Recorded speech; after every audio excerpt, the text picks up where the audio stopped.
Rectangles and polygons are specialized tools that create polyline objects. You will learn how to use Cartesian coordinates with rectangles. Plus, you'll explore the fillet and chamfer options that are part of the rectangle command. In addition, you will create a few regular polygons using the circumscribed, inscribed, and edge creation methods.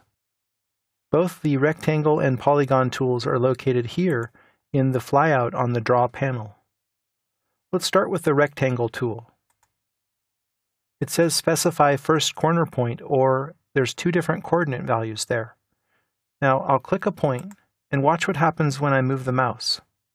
If I move it to the right, the left coordinate seems to change, and if I move it up and down, the right coordinate changes more.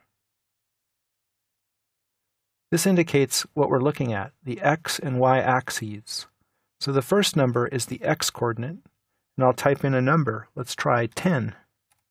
I'll press Tab to enter the second value, which is the y-coordinate. And here I'll type in 5 and press Enter. So I've succeeded in drawing my first rectangle that's 10 units in length and 5 units in width. Let's try that again. Rectangle, click a first point, and then click a second point. So you can do it freehand like that, or you can use numbers. I'll draw a third rectangle.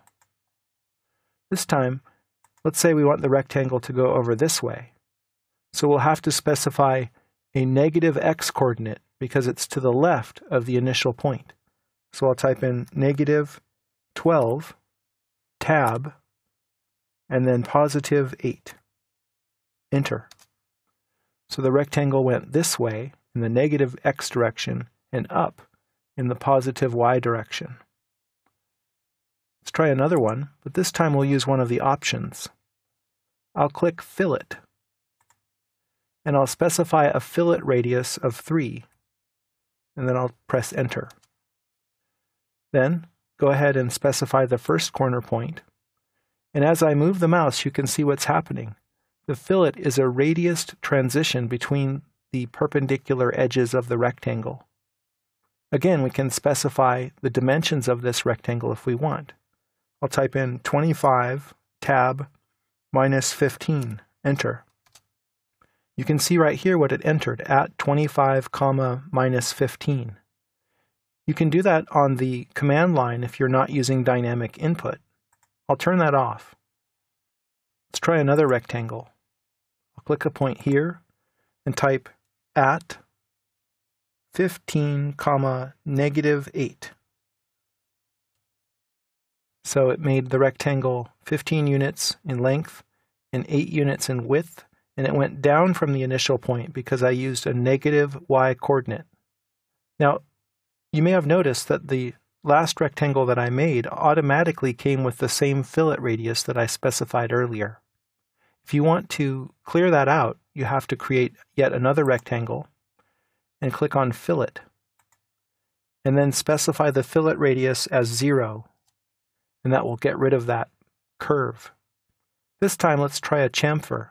I'll click that option, and chamfers work as beveled edges, and they're specified with 2 different dimensions. Usually those dimensions are the same, but they can differ. Let's try 2 for the first chamfer distance and 2 again for the second chamfer distance. Now I'll go ahead and draw the rectangle, and you can see what's happening here. I have beveled edges based on those 2 dimensions that I entered. I'll click to set the opposite corner point. So the first dimension is this length, and the second chamfer dimension is this width. Again, if I want to create another rectangle, it will have those chamfer values still in the rectangle command. So I need to clear those out if I don't want to use that. Let's try again.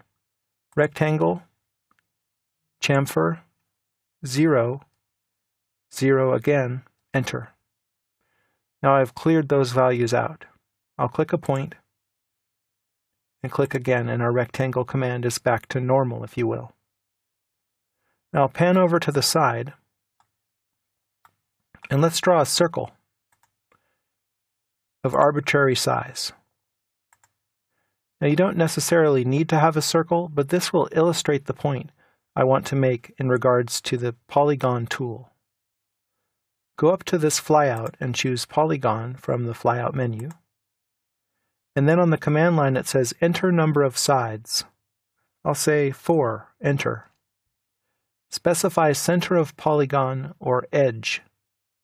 I'd like to specify the center of the polygon at the center of this circle. So for that I need to use Object Snap. Hold down Shift, right-click, and choose Center. Click on the circle's edge to snap to the center of the circle, which is highlighted in green. Now it gives me two different options, inscribed in circle or circumscribed about circle. Let's try circumscribed about circle. Here you can see that I can draw this square around the outside of the circle in this way. I'd like to snap it so it's precisely the same size as the circle. So to do that, I need to snap to the quadrant point of the circle. Hold down Shift, right-click, and choose Quadrant. Its icon indicates what a quadrant is. They're the cardinal points of any circle or arc. So I'll click here on this east quadrant to specify the radius of the circle. And now the polygon is complete. Let's try that again, but this time we'll do it inscribed within a circle. And we'll use 5 sides. I'll specify the center point by holding down Shift, right-clicking, and choosing Center. I'll click on the edge of the circle to specify the center of the polygon, and then I'll use Inscribed in Circle, and I'd like to snap it up here, so I'll hold down Shift again, right-click, and choose Quadrant, and click right there. Now we have a pentagon perfectly inscribed within the circle.